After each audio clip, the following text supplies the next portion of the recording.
nós estávamos falando aqui sobre a questão... Peraí. A questão 3, né?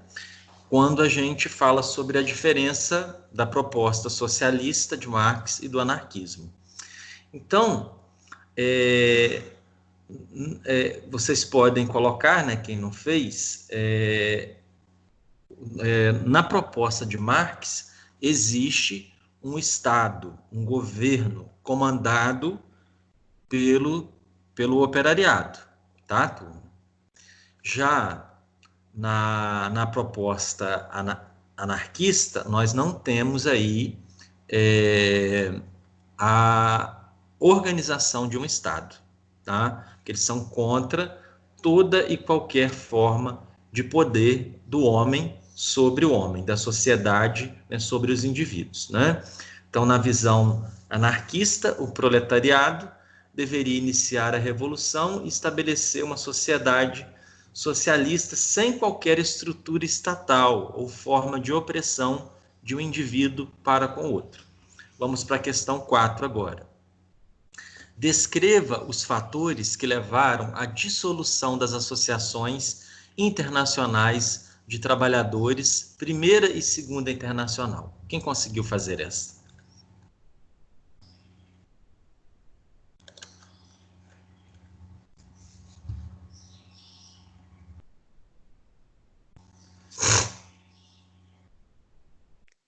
Eu coloquei por conta de conflitos internos entre anarquistas e socialistas que tinham ideias divergentes.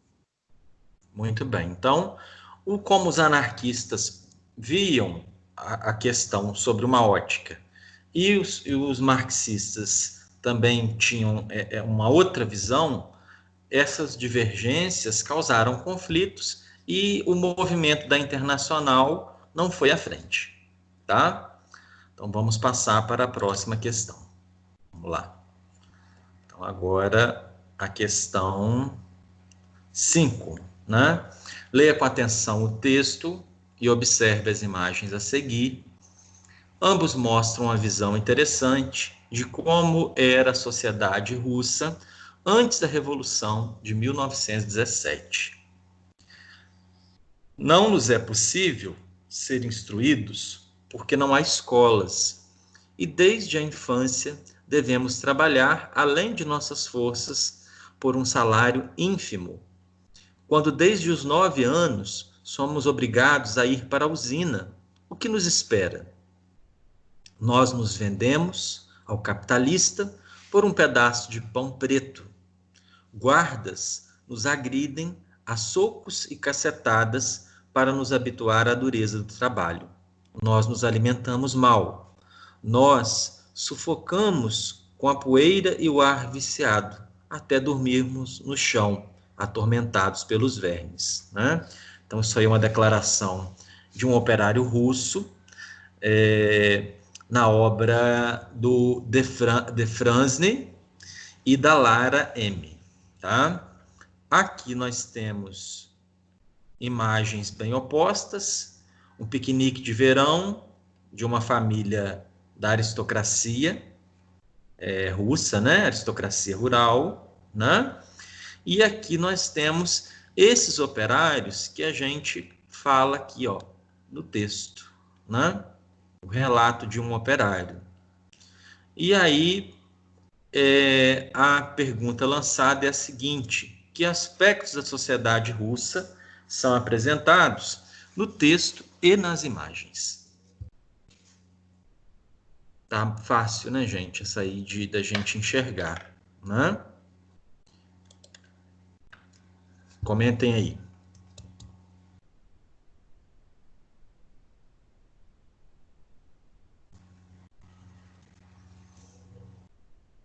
Gente, vamos. O pessoal tá quieto hoje. O que está acontecendo, gente? O gato comeu a língua de vocês? A Alice, a Alice, eu acho que os gatos comeram a língua da Alice, que a Alice tá com uns gatos lá de... Eu tô aqui, Thiago. Comenta, gente. Cauã também, se quiser comentar as respostas, deixa tudo nas costas da Lavínia, não. Lavínia é muito, muito prestativa, mas assim, queria que todos participassem também, tá? Exatamente. Vamos lá. E aí, quem se habilita? É porque eu acho que o Cauã tá sem microfone, ele tem que digitar a resposta Ah, tá, pelo tudo chat. bem. Tudo bem, então tranquilo. A Letícia também, se quiser. O Cauã falou agora, estou sem fone. A Letícia também, se quiser comentar. Falar em. Cadê a outra Letícia, gente? Tá meio sumidinha a Letícia. Ela tem Que tá... participado das aulas, não sei o que aconteceu, não. É. Mas vamos lá então. Fala, Lavínia, comenta aí sua resposta pra gente.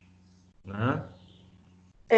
Eu coloquei a desigualdade social causada pelo regime czarista que Sim, mantinha regalias para um seleto grupo, enquanto os demais morriam de fome. exato. Então a gente vê aí um contraste muito grande, né, gente? A pobreza com a riqueza extrema, o luxo, a ostentação de uma classe, enquanto a grande maioria era miserável e mantida naquelas condições por um regime político autoritário, autocrático, desigual. Né? Bom, vamos para a próxima questão. Então, questão 6. Explique como a manutenção da ordem social russa contribuía do poder centralizado no czar. Então nós temos lá, até nós temos no material, nós temos um organograma lá, ou um mapa mental, que coloca para a gente, né, dá uma planificada na estrutura, em como a estrutura social da Rússia se organizava. E aquela estrutura trabalhava no sentido de manter a ordem social como estava. O czar lá no topo, a aristocracia, nós temos a igreja ortodoxa e o exército, todo mundo aí, todos esses grupos oprimindo as classes populares, né, os trabalhadores do campo, os operários. E aí está perguntando a questão como que essa ordem trabalhava no sentido de manter toda aquela estrutura funcionando da forma como ela estava. E aí? Quem fez?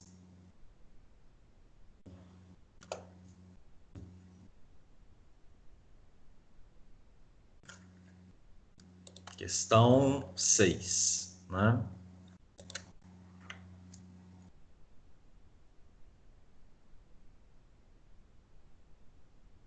Vamos? Esse eu não consegui fazer, eu não entendi muito bem.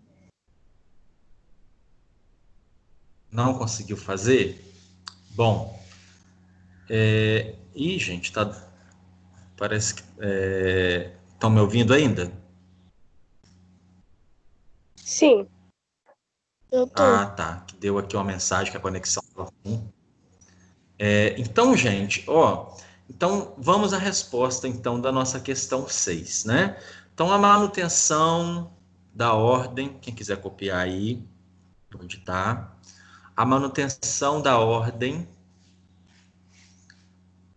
dava força, a manutenção da ordem dava força ao governo do czar, vírgula, mantendo os benefícios da elite e oprimindo as demais camadas da sociedade.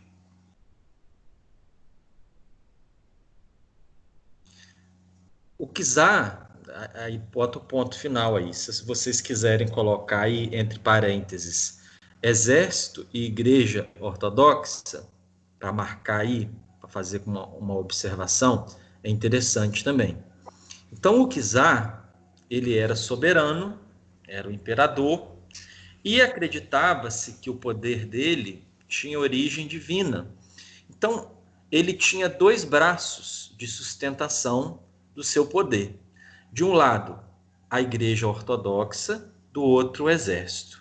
A Igreja Ortodoxa trabalhava no sentido de alienar as pessoas. E falava o seguinte: você tem que obedecer ao czar.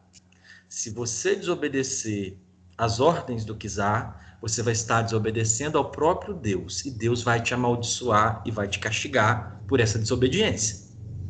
Então, a religião era usada nesse sentido. E o exército era usada como uma polícia política, no sentido de punir, de castigar, de reprimir toda e qualquer manifestação contra o poder do czar. Então, vocês conseguiram entender como que essa estrutura trabalhava para manter o czar lá no topo da pirâmide? Entendido? Agora deu para entender, sim. Eu tinha falado só da igreja, mas eu não sabia se estava certo ou não. Ô, Sim, Thiago, Oi, Alicia. você tá com a resposta escrita aí? Porque depois do benefício da elite eu me perdi. Aí você começou falando que isso atrapalhar. Ah, tá. Não, é só você colocar entre parênteses, benefícios da elite, Mantendo os benefícios da elite. vírgula, oprimindo as demais classes,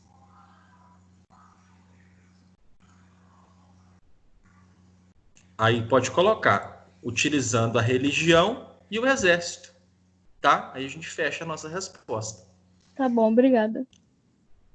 Então, o czar usava desses dois instrumentos para ele se manter lá no pedestal dele, né? Ele mais o grupinho dele, a classe dominante, para se manter essa ordem social. Então, vamos lá. Questão 7. Descreva a prática que levou a Rússia a ser apelidada de prisão dos povos, né? A Rússia tinha esse apelido. E aí? Vocês conseguiram fazer essa? Eu peguei um trechinho da apostila que falava que muitos povos mudavam para a Rússia, mas eles eram oprimidos e não podiam usar a língua materna. Tem um trechinho da apostila. Sim, era exatamente isso, gente. Lá no início da apostila fala que a composição étnica, cultural da Rússia, ela era bem diversa, né? Existiam vários povos, né? Se a gente pegar aqui, deixa eu abrir aqui a apostila. Ó, deixa eu ir aqui lá no início. Então, a gente está aqui na página 66. Deixa eu voltar com vocês aqui rapidinho. Ó. Então, aqui, ó. Peraí.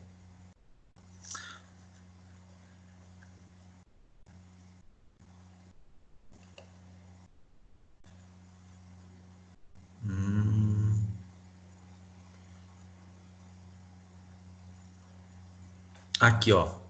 Na Rússia residiam outros povos, estão acompanhando comigo aí, como ucranianos, lituanos e estonianos.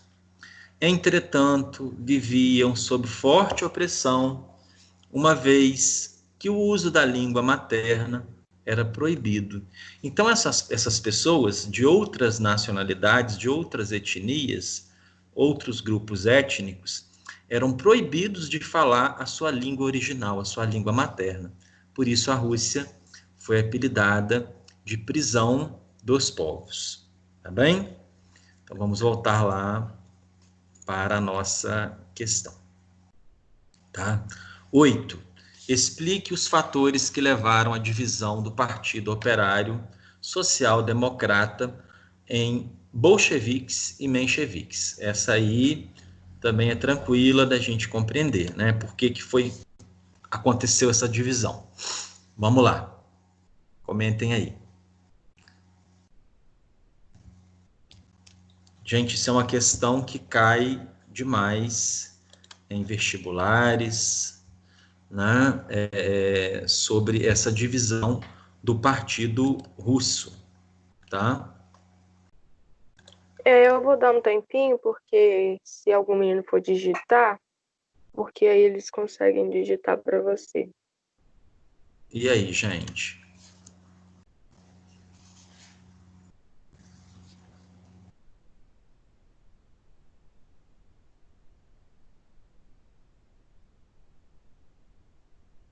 Não. Bem-vindo, Gabriel. Então, a diferença aí, Gabriel, a gente está na questão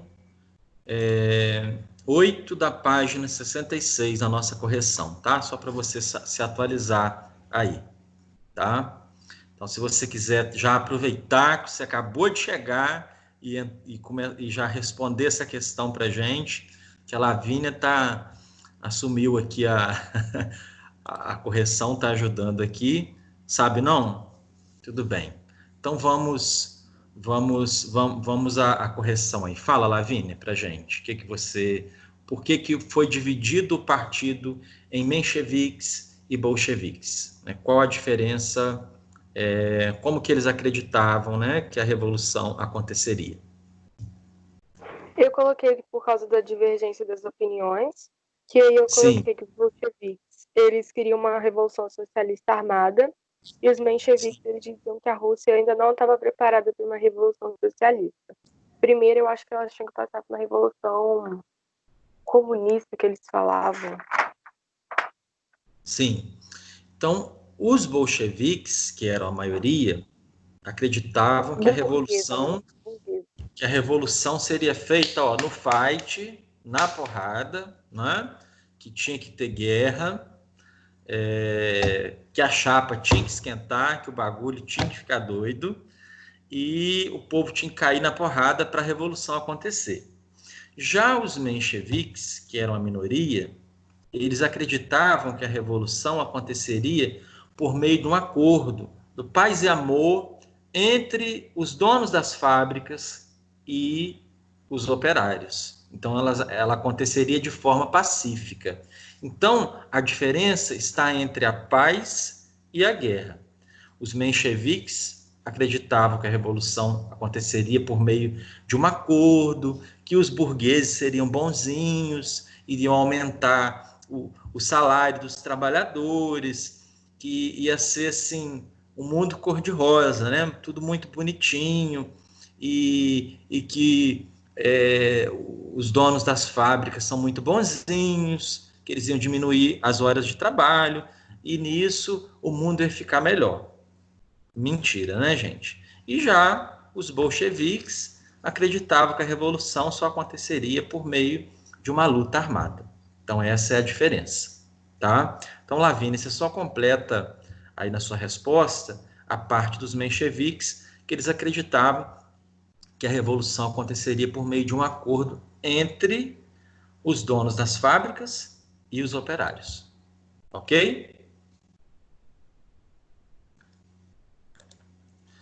Então, vamos agora para a página 9. Página 9 não, questão 9. Página 68, questão número 9. Exercícios de sala. Descreva os impactos da guerra russo-japonesa para a política interna russa. E aí, alguém conseguiu fazer essa? Gabriel quer compartilhar com a gente a resposta dele, ou algum outro aluno?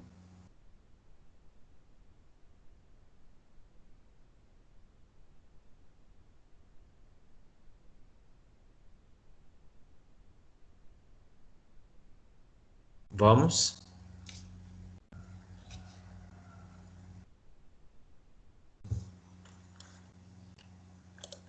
Você conseguiu fazer essa, Lavínia? É a 9, né? É a 9, isso. Fiz sim. Eu coloquei. Pode ler? Pode.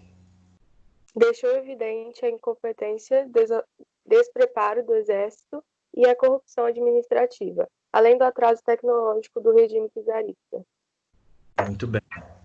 Então, gente, primeira coisa, a revolução aconteceu na Rússia porque o povo já não aguentava mais, né? O povo passando fome, o povo vivendo de forma miserável, explorada.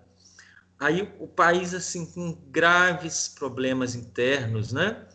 Aí o que acontece? O líder do governo, o czar, enfia o país numa guerra.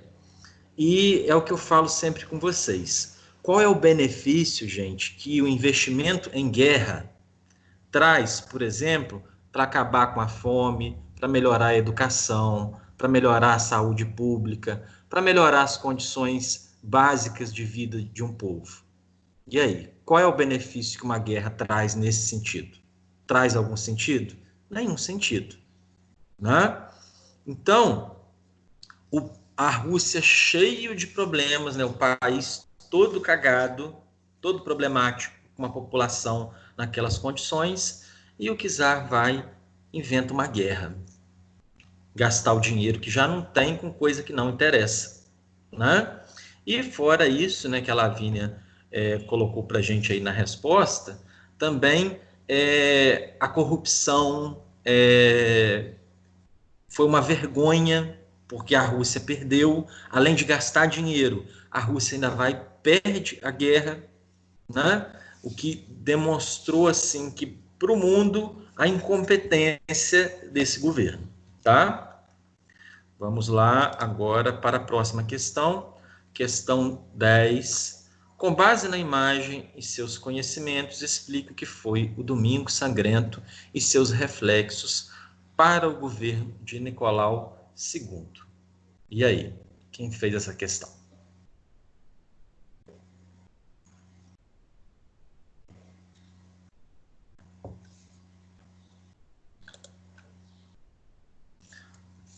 Muito bem, o Cauã está respondendo para a gente aí, foi um massacre.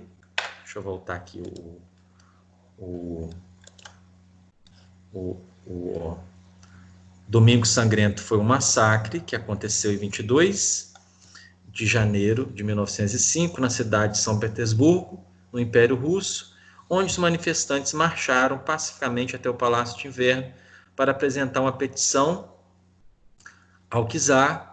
Era uma manifestação pacífica e eles foram baleados pela Guarda Imperial Russa, né? Então, gente, nós temos aí esse episódio que custou muito para o czar, né? Que foi o momento em que a Rússia, em que o povo da Rússia percebeu que, infelizmente, né, aquele governante não estava nem aí para a situação do povo. Gente, eu não estou conseguindo voltar aqui para a chamada. Vamos lá. Ah, voltou. Então, gente, Cauã respondeu lá, beleza. Aí só faltou, Cauã, completar aí o que igual aqui nós temos na questão, ó. Deixa eu pegar a parte aqui, ó. Explique o que foi Domingo Sangrento, você explicou, beleza, ótimo. Faltou, assim, você dizer os reflexos para o governo de Nicolau II, tá? Alguém mais fez essa questão, queria compartilhar com a gente? Só tem que completar aí essa parte dos reflexos. Então, o Domingo Sangrento acontece naquele episódio, no ano de 1905, quando o povo vai lá levar uma petição, uma manifestação pacífica, e o czar Nicolau II vai lá, pede para a guarda dele e fala assim, olha, mete bala nessa gente, pode passar o fogo, né? E isso aí, né, demonstrou a insensibilidade do czar em relação aos problemas vivenciados pelo povo da Rússia. E depois desse episódio, aconteceram vários movimentos, né? Aconteceram várias revoltas, rebeliões, o povo tomou as ruas, o povo pediu que o czar convocasse a Duma, né, que é o parlamento, e os analistas, né, os historiadores, dizem que em 1905 aconteceu um ensaio para a Revolução. Porque o czar falou assim, calma, gente, calma, calma, calma, eu vou atender às reivindicações de vocês, vou convocar o parlamento, a Duma, vou melhorar, vou ser mais bonzinho. Aí, quando o povo baixou a guarda, né, eu até costumo brincar com vocês, o Kizar falou, ó, pegadinha do malandro. Aí mandou prender todo mundo, todos os líderes do movimento, mandou o pessoal, várias pessoas foram exiladas, inclusive Lenin, Trotsky, Stalin, tiveram que fugir do país para não ser mortos, tá? Então, resumindo, né, consequências desse acontecimento depois. Esse acontecimento, né, vocês podem completar aí, né, até o Cauã.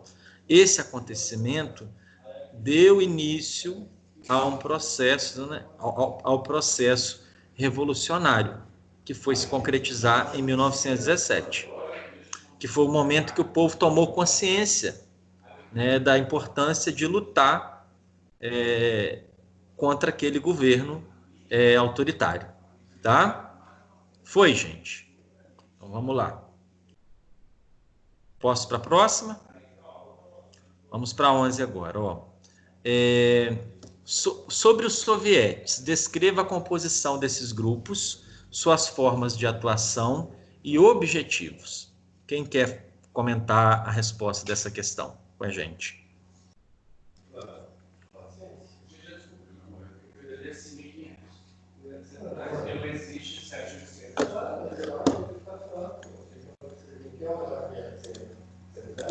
E aí, quem fez? Vamos lá? Vai a Lavínia mesmo? Não tem tu, vai tu mesmo?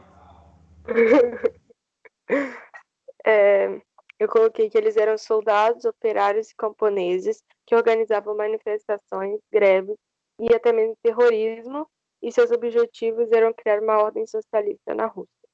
Sim. Então, os sovietes eram comitês dos quais participavam esses sujeitos aí que a Lavínia disse, né? Operários, soldados de baixa patente do exército, profissionais liberais. Então, eram células deliberativas onde as pessoas iam, se reuniam para decidir os rumos da revolução, as atitudes, as ações que deveriam ser tomadas naquele contexto, tá? Então vamos para a próxima. Gente, ó, vocês não estão falando, eu tô tocando aqui, tocando para frente, tá? Então vamos para a questão 12, aqui agora na página 72. Então tá pedindo, ó, em relação ao estudo da Revolução Russa, é fundamental o domínio sobre determinados conceitos. Releia o material e conceitue. Sovietes, a gente acabou de falar, né? Duma, o que foi a Duma, gente? Eu acabei de falar também. A Duma era o...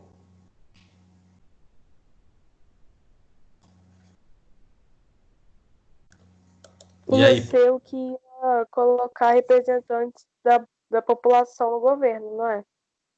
Sim, é o parlamento, né? São deputados ou senadores, tipo um congresso, né? É o parlamento dos representantes do povo, tá? Pode colocar assim. Bolcheviques, partido da maioria, né? Que acreditava que a revolução só aconteceria por meio de uma guerra. As teses de Abril, que é o lema, né, da Revolução Russa. Gente, qual é o lema? Fala para mim.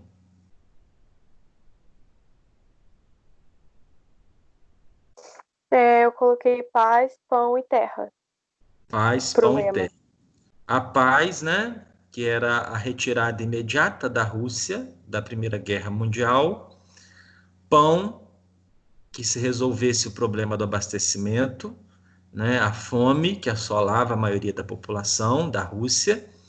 E terra, o quê? Reforma agrária, né, que foi o plano implantado por Lenin assim que ele assumiu o governo, o controle da revolução. E a NEP, gente? A NEP é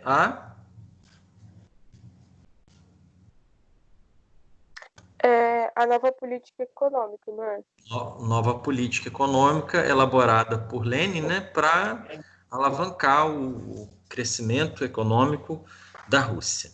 Vamos lá. 13. Considere o trecho a seguir, escrito por Lenin em 1921. A extrema ruína, agravada pela má colheita de 1920, fez com que essa passagem se tornasse necessária com a máxima urgência, diante da impossibilidade de se estabelecer com rapidez a grande indústria. Daí que, em primeiro lugar, tenha que se melhorar a situação dos camponeses. Meios: imposto em espécie, desenvolvimento da troca entre a agricultura e a indústria, desenvolvimento da pequena indústria. Tá? Com base no texto e em seus conhecimentos, explique o que a NEP, o que era a NEP, né? Tá aí o ONEP, mas era a NEP, né? Que é a nova política econômica, e qual o seu impacto para a economia russa. Falem aí, gente. A NEP, já falamos, né? A nova política econômica e o impacto dela para a economia russa. Até na questão anterior eu falei um pouquinho, né, o que pretendia a NEP. Diga lá.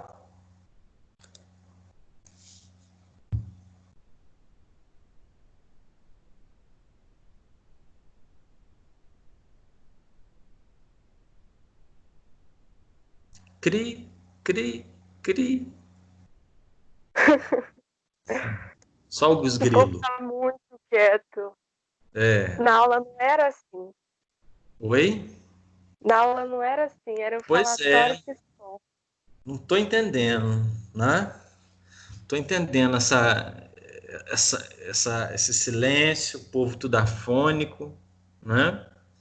Eu imaginei que fosse ter uma recepção mais calorosa, falar, Tiago, estamos aqui felizes em te ver, que saudade de você, né? E o povo tudo Esse quieto. povo não demonstra muitos sentimentos, não. Muito frio. Ah, que povo frio, gente. Mas vamos lá, fala pra gente, Lavínia, o que você colocou aí? Ai, aqui também, isso de frio. Fala, Alice. Alice, não sei direito. Oi, não é nada, não é nada, não. Pode continuar. A Alice tá embolada com os gatinhos lá, os gatos dela, dos stickers. Né? Vamos lá, turma. Eu coloquei que foi a nova política econômica criada por Lenin para transformar um país arcaico em industrializado. Algo que funcionou e a economia da União Soviética começou a melhorar. Muito que bem. Então, a ANEP tinha como objetivo modernizar, né? Não sei se vocês lembram, quando a gente fala sobre a economia da Rússia antes da Revolução, a gente percebe que a Rússia era um país estritamente agrário, né? Onde 80% da população vivia no campo, na zona rural, né? E a industrialização lá na Rússia, ela aconteceu de forma tardia em relação, se você comparar com os outros países da Europa. Foi um dos últimos países da Europa a se industrializar. Então, nós temos lá uma economia bem arcaica, bem ainda amarrada, e o objetivo de Lenin com a NEP era modernizar essa economia através da industrialização, investindo na indústria de base, tá? Foi aí que a Rússia começou a se configurar como uma potência mundial na época. Vamos para a próxima. Tá bonito, gente? Vamos lá. Descreva a função dos sovietes supremos e sua relação com o Partido Comunista da União Soviética, PCUS. 14, questão 14. E aí, fizeram isso aí? Esse eu não fiz, não. Eu não entendi essa questão, não. Tá, alguém conseguiu fazer? Para eu comentar aqui a resposta.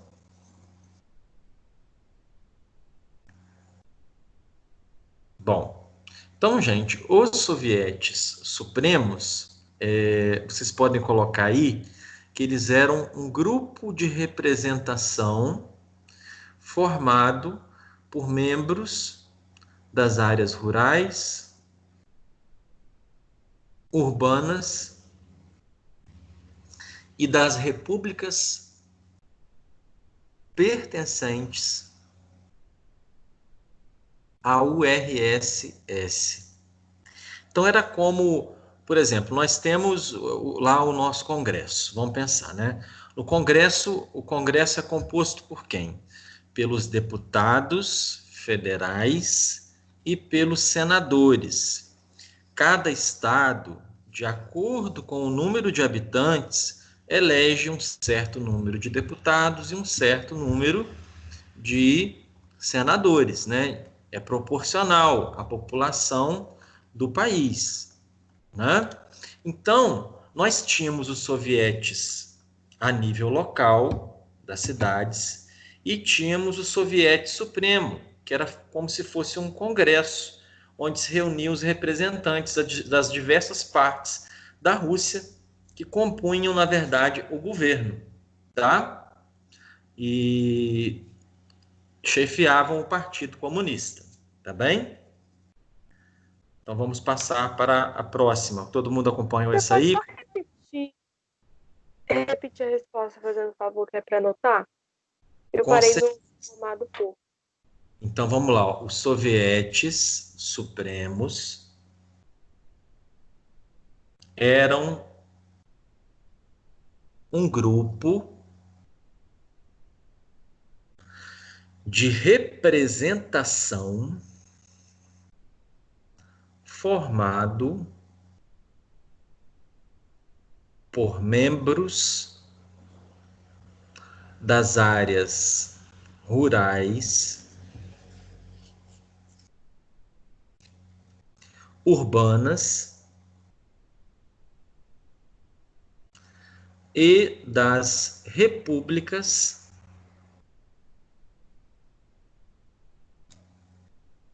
pertencentes a craseado, né? URSS.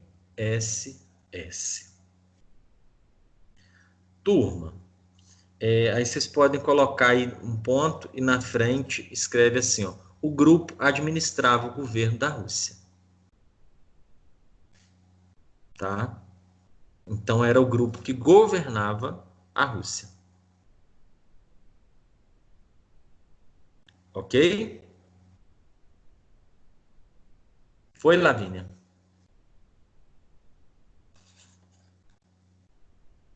Foi sim, acabei aqui. Obrigada. Desculpa, gente. Engasguei aqui. Vamos lá. Explique a divergência ideológica entre Trotsky e Stalin. E aí?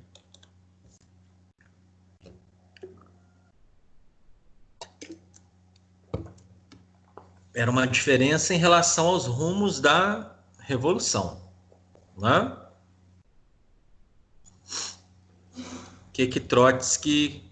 Como que Trotsky via a revolução e como que Stalin via a revolução. Ah lá, o Cauã colocou, ó, Trotsky, peraí, deixa eu ver aqui o chat. Ó, Trotsky apoiava que a Revolução Socialista deveria ser difundida para outros países, ok? Como forma de garantir a sobrevivência do socialismo na União Soviética. Já Stalin acreditava que a Revolução deveria ser consolidada primeiro no próprio país. Muito bem, Cauã, é isso mesmo a nossa resposta. Todo mundo chegou a essa conclusão aí? Então vamos para a próxima. Vamos lá. Quase acabando, gente. Questão 16. Explique a importância da propaganda para a manutenção do governo de Stalin. Ano passado nós falamos muito sobre isso, né? Nos regimes totalitários, né, sejam eles de esquerda ou de direita, a gente percebe que a propaganda é uma coisa fundamental. Mas falem aí, qual a importância da propaganda?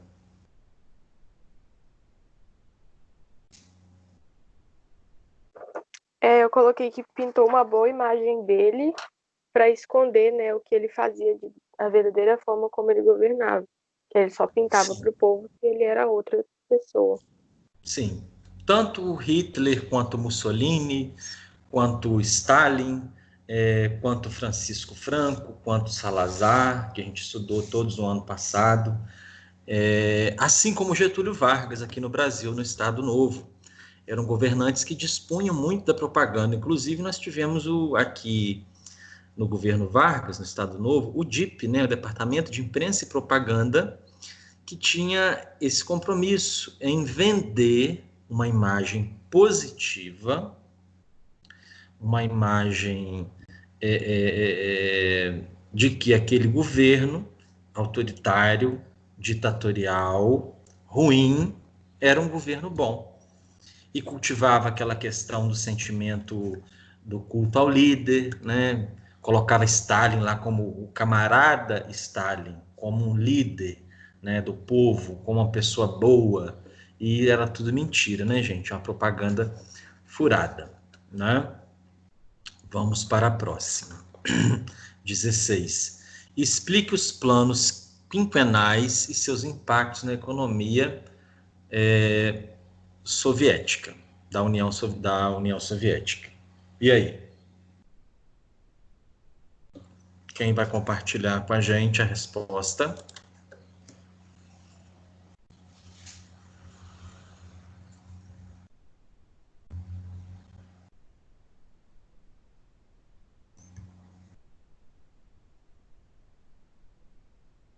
Vamos lá, jovens.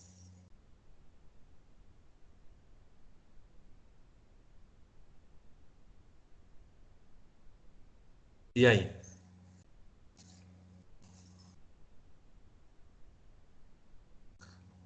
O povo realmente hoje tá deixando para mim mesmo. É a 17, né? Isso, questão 17. Foi criada no governo de Stalin com o objetivo de industrializar um país agrário. Com eles, as indústrias de base e bélicas ficaram em grande destaque, sendo que as indústrias de bens de consumo ficaram em níveis inferiores. Muito bem. Pessoal, vocês estão me ouvindo aí? Que aqui apareceu que a conexão está ruim. Estão me ouvindo?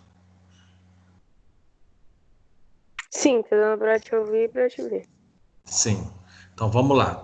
Então os planos quinquenais, eles tinham o objetivo exclusivo, né, de investir na indústria de base, de alavancar ainda mais o desenvolvimento econômico do país. Lembrando mais uma vez que indústria de base é aquela indústria que produz algo que as demais indústrias dependem dessas indústrias, né?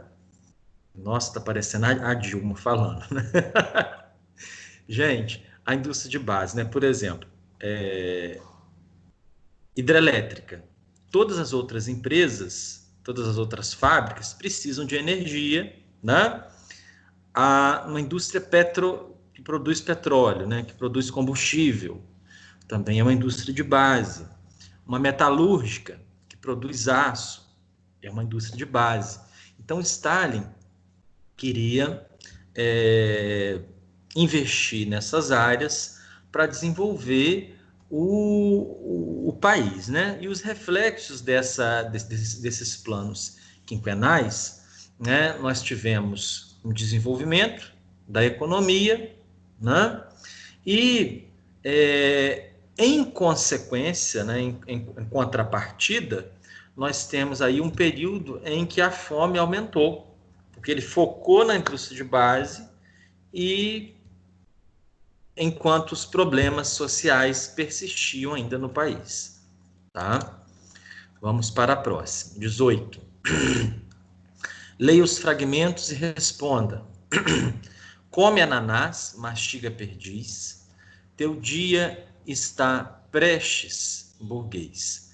Vladimir Mayakovsky come ananás. Ananás é um tipo de abacaxi, é um abacaxi selvagem, tá, gente? Que ele é mais amargo, tá? Bom, cidadão fiscal de rendas, desculpe a liberdade. Obrigado, não se incomode. Estou à vontade. A matéria que me faz é algo extraordinária. O lugar do poeta da sociedade proletária, ao lado dos donos de terras e de vendas, estou também citado por débitos fiscais. Você me exige 500 rublos por 6 meses e mais. Cidadão fiscal de rendas, eu encerro. Pago os 5 e risco todos os zeros. Tudo que eu quero é um palmo de terra, ao lado dos mais pobres camponeses e obreiros. Porém, se vocês pensam que se trata apenas de copiar palavras a esmo, eis aqui, camaradas, minha pena, podem escrever vocês mesmos. Então, nós também temos um outro poema aí, do Vladimir Mayakovsky. O Vladimir Mayakovsky, para quem não sabe, ele é o poeta da Revolução Russa, inclusive no filme Olga, não sei se eu passei para vocês o filme Olga, não foi? Ano passado? Foi, gente, isso? Sim, a gente até viu na escola. Isso. Então, o filme Olga, a Olga recita, né, quando ela está lá no cruzeiro com o Luiz Carlos Prestes, ela recita, ela estava lendo um livro do Mayakovsky, do Vladimir Mayakovsky. Então, esse poeta, ele se destacou no contexto histórico da Revolução Russa. Então, vamos à questão aí. Nos 2 poemas há uma crítica e uma proposta de mudança. Acredito que vocês tenham tido dificuldade para responder essa questão. Mas alguém conseguiu? Ela está um pouquinho mais puxada. Então, o texto ele faz uma crítica, né? Ele critica quem? Acho que a partir dessa interrogação fica mais fácil de vocês chegarem a uma resposta. Quem que o poeta critica no texto?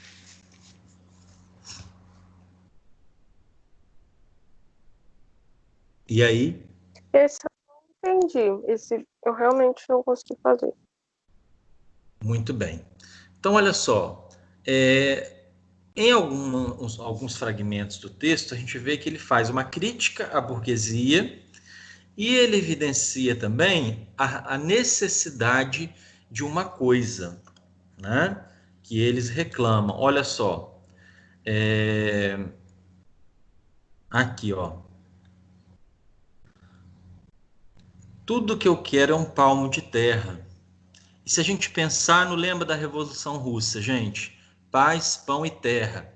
Terra significava o que mesmo, que eu falei com vocês agora há pouco? Dentro do lema da Revolução? Reforma agrária, não é? Reforma agrária. Então, o texto critica a burguesia e propõe a reforma agrária, quando ele fala e quando ele cita o que? O palmo de terra que ele deseja, tá? Então, a resposta é essa aí, tá bem?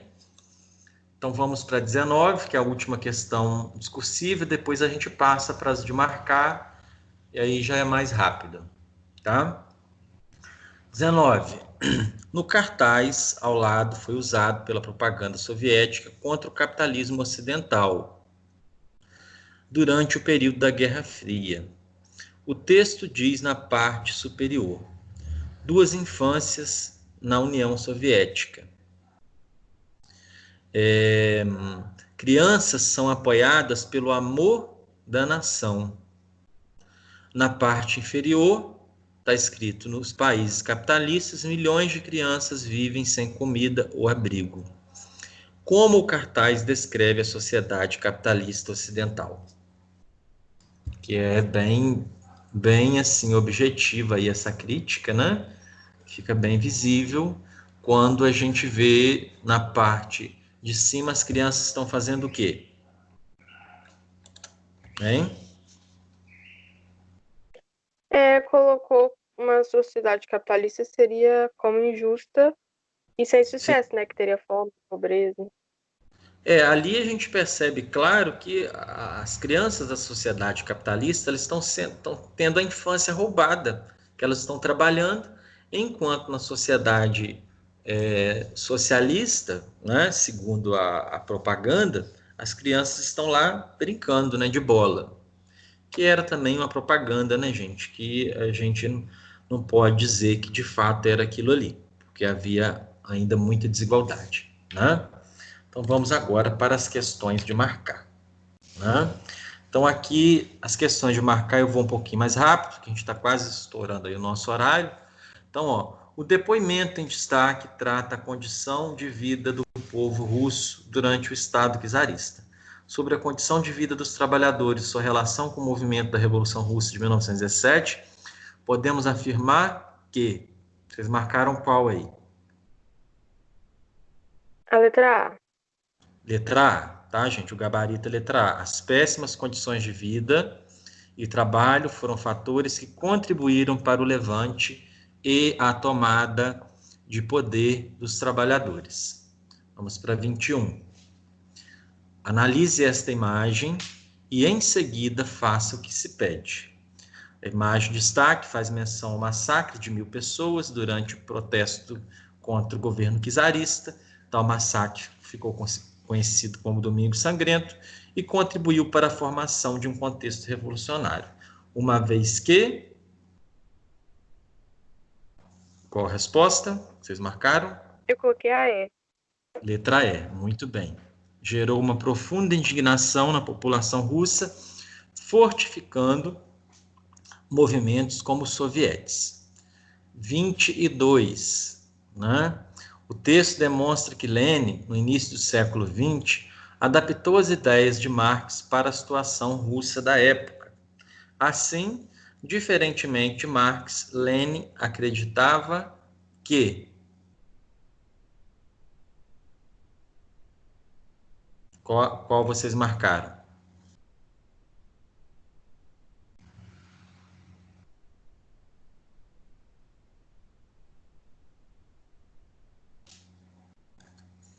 Vamos, gente. Agora a questão de marcar fica muito mais fácil de comentar a resposta, né? Não fez, o Cauã não fez. Lavínia, você fez?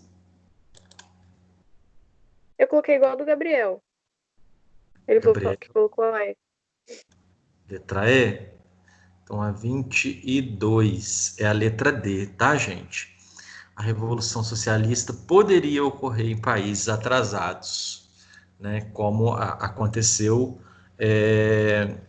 na Rússia. Deixa eu explicar para vocês, para a gente não ter dúvida a respeito aí dessa questão. Porque Marx dizia que a revolução, segundo as visões da bola de cristal de Marx, né, segundo a previsão dele, Marx acreditava que a revolução aconteceria em um momento em que o capitalismo estivesse muito avançado, em que a sociedade estaria muito modernizada em virtude da industrialização.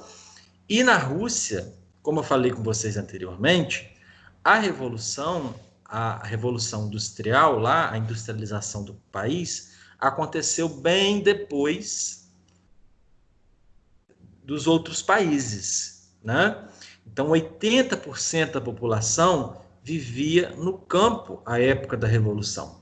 Então, vocês estão entendendo por que a resposta é essa? Por que a questão diz que a revolução socialista poderia ocorrer em países atrasados? Então, ó, Lenin adaptou as ideias de Marx para a situação russa da época. Por isso que a resposta é essa, tá? Tá bonito? Então, vamos lá. Com relação à Revolução Russa,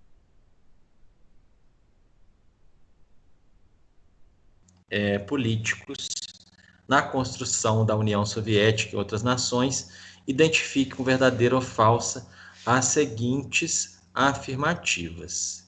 Então, aqui, na 23, então vamos lá. A recepção do acontecimento da Revolução Russa no Brasil foi amplamente favorável. Vários periódicos, no caso jornais brasileiros de grande circulação, lançaram notas em apoio à Revolução Bolchevique, criando assim uma política, uma prolífica imprensa engajada, né? Então, essa está correta? O Gabriel disse que está falsa. Essa está falsa. Eu também coloquei como falsa. Está falsa, tá, gente? Essa está falsa. Então, vamos lá. A segunda. O ano de 1917 dá início a um processo que transformou o mundo, sendo chamado por um importante analista de utopia concreta. Utopia porque o socialismo é algo que nunca vai se realizar, né? Como já falei com vocês ano passado, e novamente eu falei com vocês esse ano quando a gente estudou, né? A história já provou que socialismo é uma coisa que é impossível, porque o ser humano é egoísta. Então a história já provou. Então o povo que fala, comunismo, não sei o quê. Gente, isso aí é uma gente que está viajando. Não tem condições. A história já provou que o socialismo não deu certo.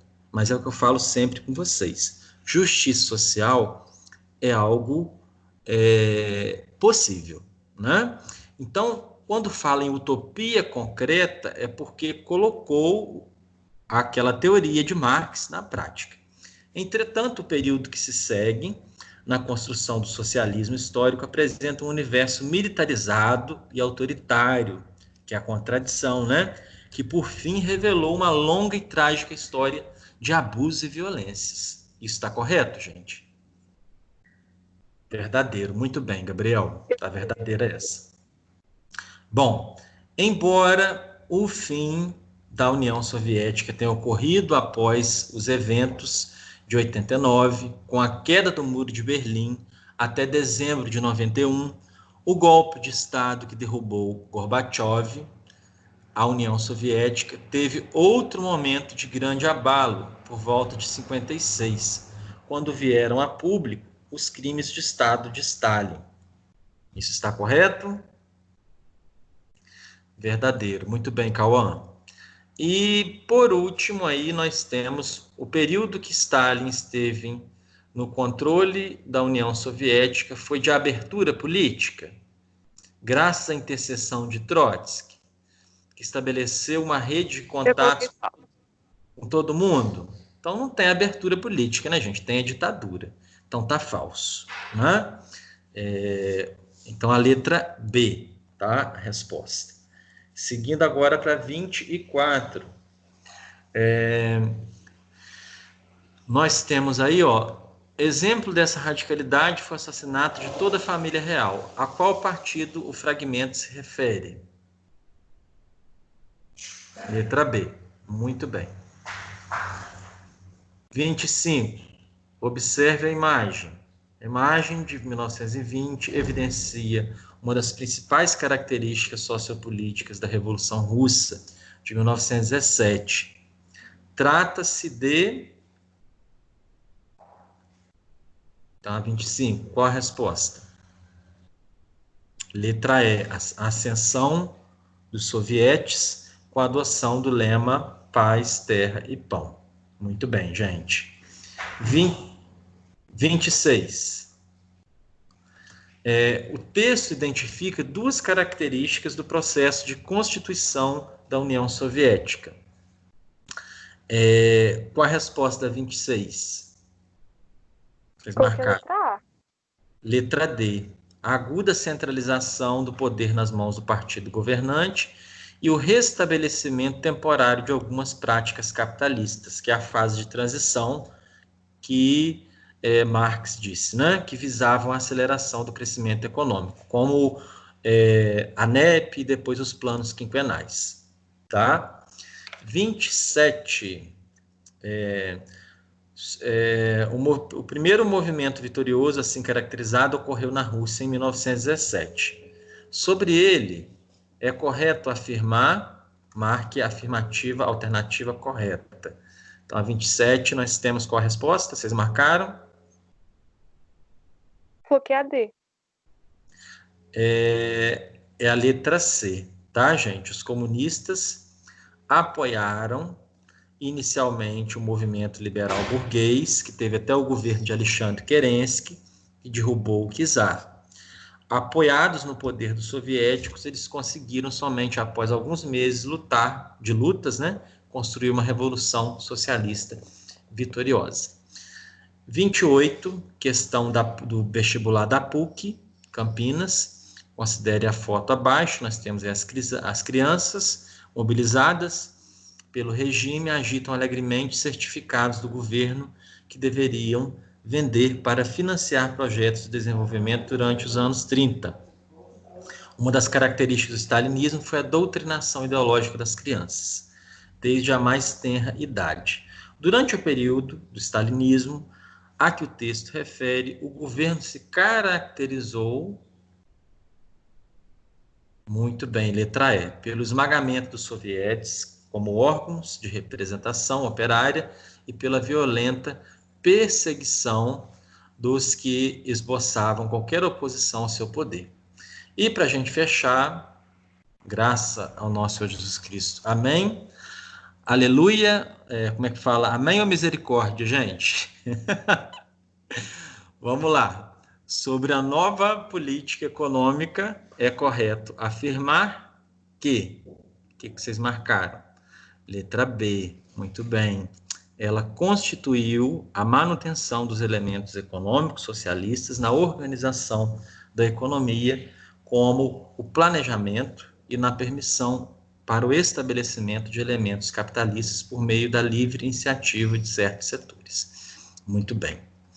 Então, pessoal, é o que temos para hoje, né? Demorou um pouquinho, assim, sempre essa aula de correção, ela vai ser um pouco mais demorada, porque nós vamos deixar para corrigir as atividades do capítulo, ou a gente pode, de repente, ir corrigindo aos poucos, conforme a gente vai avançando no conteúdo das próximas aulas, para a gente não ficar com uma aula tão maçante, né? Que foi mais ou menos o que eu planejei para hoje, em termos de tempo, tá?